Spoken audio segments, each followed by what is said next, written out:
All right, so today we're going to review percent. So percent is always a number out of 100.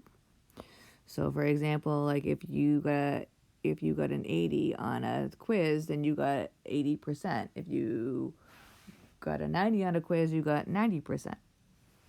So if we remember, it's just always out of 100. So if we think about if we were trying to write 85% as a fraction, it would be 85 over 100. And as a decimal, it would be 0.85 because the 5 is in the hundredths place. Okay. If we had it as a fraction first, we would say that it is 7%. Yes. What if we had it as 35 over 100? Then the percent would be 35%. If we had it the other way and we had it as 25 over 100, then the percent would be 25%.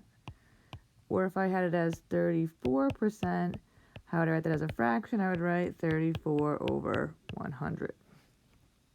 So if you remember, percent always has to be out of 100. So if we think about our fractions, so for example, if I had 12 over 20, can I write the percent? No, because the bottom is not 100. So I have to do that. I have to use my equivalent fraction knowledge. So I have to get from 20 to 100. How do I get from 20 to 100? I multiply by 5. Whatever I do to the bottom, I have to do to the top.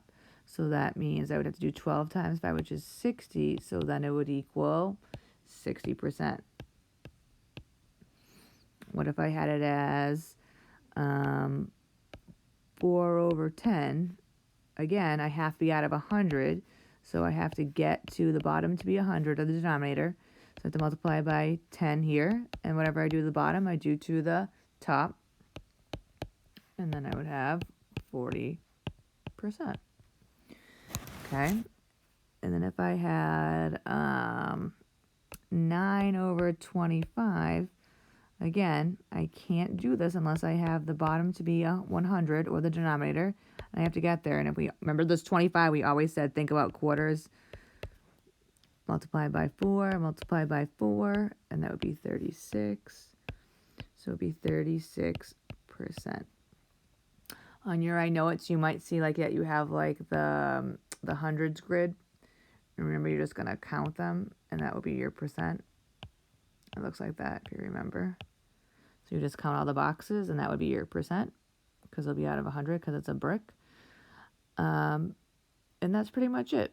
Any questions, you know where to find me.